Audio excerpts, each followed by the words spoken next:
Mike Carberry. Yeah. I ran across a Facebook connection, Impeach Kim Reynolds. Is that what it's called? Impeach Kim Reynolds now. Now, impeach Kim Reynolds now. Exclamation point, yeah. And thought, well, I think that's interesting. So I want to find out about a little bit about the group and what you're about. Well, how it came about. Excellent. Well, I really appreciate your interest in this, Rodger. I always appreciate people that pay attention to what's going on in politics, or I'm a professional environmental advocate, and so people that pay attention to where their electricity comes from or where their food comes from.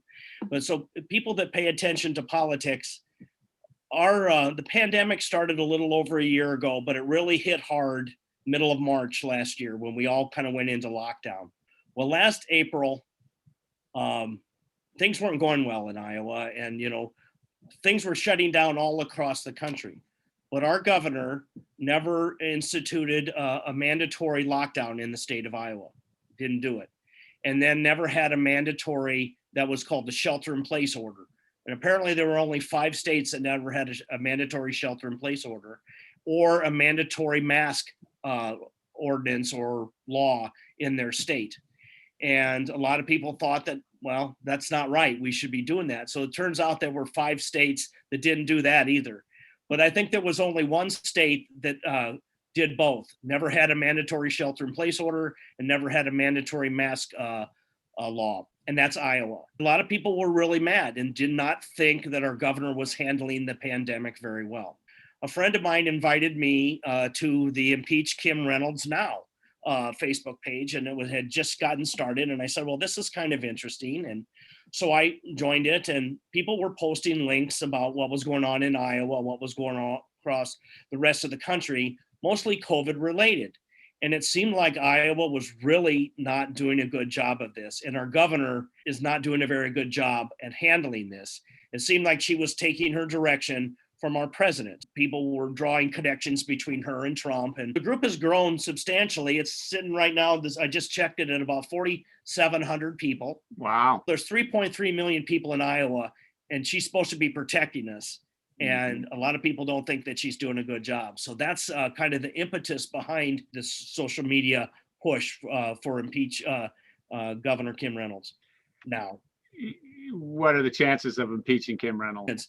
That ain't going to happen on God's green earth. What we really need to do, our option now is to vote her out. That's our only redress, is to replace her at the ballot box. We need a really qualified candidate. What we need is somebody that can actually speak to the people and care about the people and really get that message out to people all over the state, including the rural areas where the Iowa Democratic Party really needs to make inroads in. It's attracting attention. Right. And it's highlighting the criticism, yes, the critiques of how the state's being operated by this governor, yes. And so it could be a rallying point, or absolutely. This is a group of people that have had enough of Kim Reynolds as our governor. But there's other sorts of things that they believe our governor is mishandling in the state of Iowa, and so those issues are talked about as well. So, maybe we change the name, maybe we don't.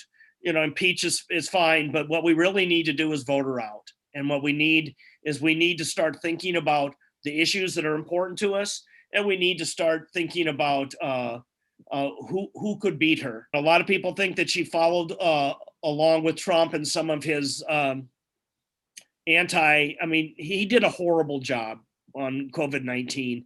And I'm sad to say that if he had done a better job, he might have gotten reelected. That was the boat anchor that took him down.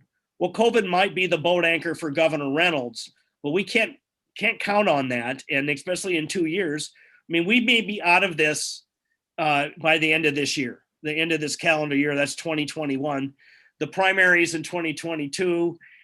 Short memories. And then, people have short memories. We'll certainly remind them of how she handled this. And, this last year being in isolation and quarantine and being in self-imposed lockdown for most part for Iowans is most of them will remember it. Taking public tax dollars and allowing vouchers to go to private schools. I think that if we do our job right, people will have a long list of things that Governor Kim Reynolds will not be able to stand behind. Well, I really encourage people to join us on Facebook. It's Impeach Kim Reynolds Now. There's 4,700 of us as of today. We'd like to grow that a lot bigger. Please post on there relevant articles about the state of Iowa and especially about Kim Reynolds and about how maybe she's not doing the best job, maybe some suggestions on how to do a better job. Help us out, find a good candidate, register to vote. We need people involved in the political process, and we need people to educate themselves on the issues. Right. That's what we need, is we need people to pay attention to where their food comes from, where their electricity comes from, and where their government comes from. And right now it's not coming from a good place, and we need your help to make it a better place. Well done, Mike.